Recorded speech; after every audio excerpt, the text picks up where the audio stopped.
ఓం శ్రీ గురుభ్యో నమ. ఓం శ్రీ మహాలక్ష్మ్యై నమ.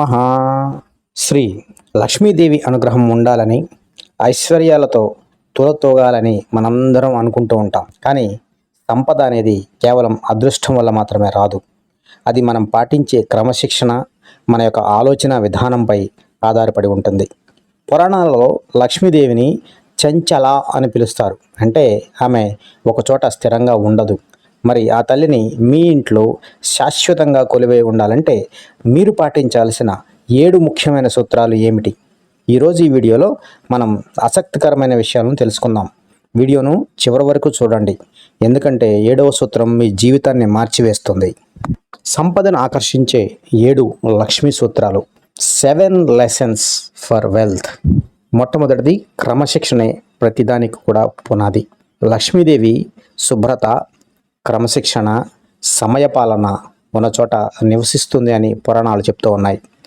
మీ యొక్క పరిసరాలను శుభ్రంగా ఉంచుకోవడం, పనులను సకాలంలో పూర్తి చేయడం మరియు క్రమబద్ధమైన జీవనశైలిని అలవర్చుకోవడం వల్ల సంపదను ఆకర్షించేటటువంటి శక్తి మీకు లభిస్తుంది.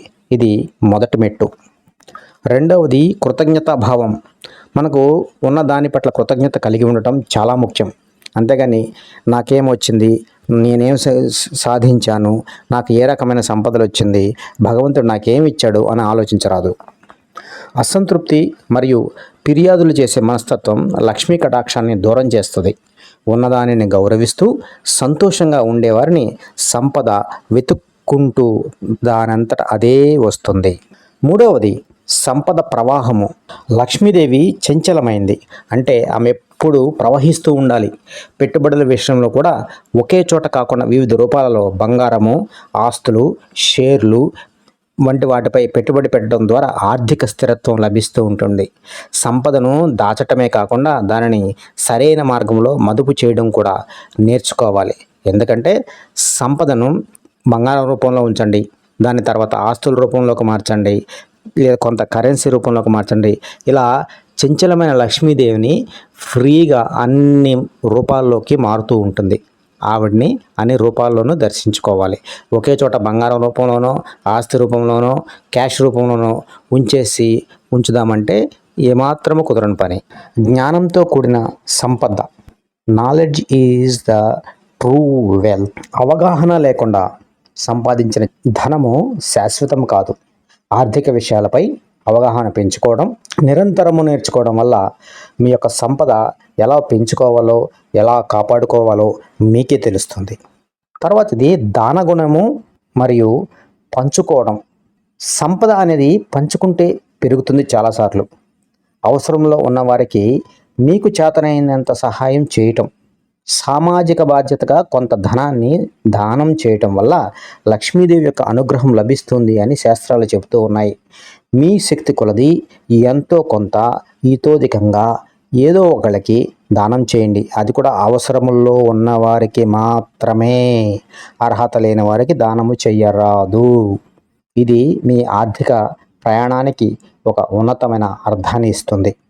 ఎంతసేపు మనం సంపాదించి మనం తినేసి మన పిల్లలు తినేస్తే ఎంతో కొంత ఆపదలో ఉన్న వాళ్ళకి, అవసరమైన వాళ్ళకి దానం చేస్తేనే దాని యొక్క పరిపూర్ణ ఫలితం లభిస్తుంది.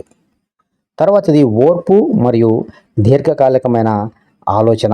లాంగ్ టర్మ్ విజన్ అనేది ప్రతి ఒక్కరికి కూడా అవసరము. రాత్రికి రాత్రే సంపద రాదు. మొక్క పెరిగి వృక్షం కావడానికి సమయం చాలా పడుతుంది. అలాగే ఆర్థిక వృద్ధికి కూడా ఓర్పు చాలా అవసరము.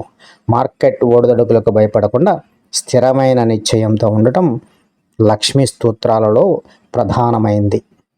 ఇక చివరిది అత్యంత ముఖ్యమైనది నిజాయితీ మరియు ధర్మము. తప్పుడు మార్గాలలో సంపాదించిన ధనము నిలబడదు.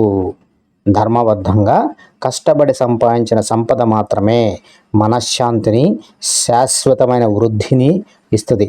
నైతిక విలువలతో కూడిన వ్యాపారం లేదా ఉద్యోగం లక్ష్మీదేవికి అత్యంత ప్రీతిపాత్రమైంది. సాధ్యమైనంత వరకు మీ వ్యాపారాలలో నిజాయితీగా వ్యవహరించండి. మీ ఉద్యోగ ధర్మాన్ని నిర్వర్తించండి. దీనివల్ల లక్ష్మీదేవి సంతోషించి మీ ఇంట నివాసం ఉంటుంది. ఇవన్నీ విన్నారు కదా. సంపదను ఆకర్షించడం అంటే కేవలం డబ్బు సంపాదించడం మాత్రమే కాదు, ఆ సంపదను నిలబెట్టుకునే గుణాన్ని అలవర్చుకోవడం. పైన చెప్పుకున్న 7 సూత్రాలలో మీరు ఏది ముఖ్యమైనదని భావిస్తున్నారో కింద కామెంట్ సెక్షన్లో తెలియచేయండి. ఈ సమాచారం మీకు నచ్చినట్లయితే తప్పకుండా ఈ వీడియోను లైక్ చేయండి మరియు మీ స్నేహితులకు, కుటుంబ సభ్యులకు షేర్ చేయండి. ఇలాంటి మరిన్ని ఆధ్యాత్మిక మరియు మోటివేషనల్ వీడియోల కోసం మా ఛానల్ని సబ్స్క్రైబ్ చేసుకోవడం మర్చిపోకండి. మా ఛానల్ సభ్యులందరికీ లక్ష్మీ కటాక్ష ప్రాప్తిరస్తు. ఓం శ్రీ గురుభ్యో నమః.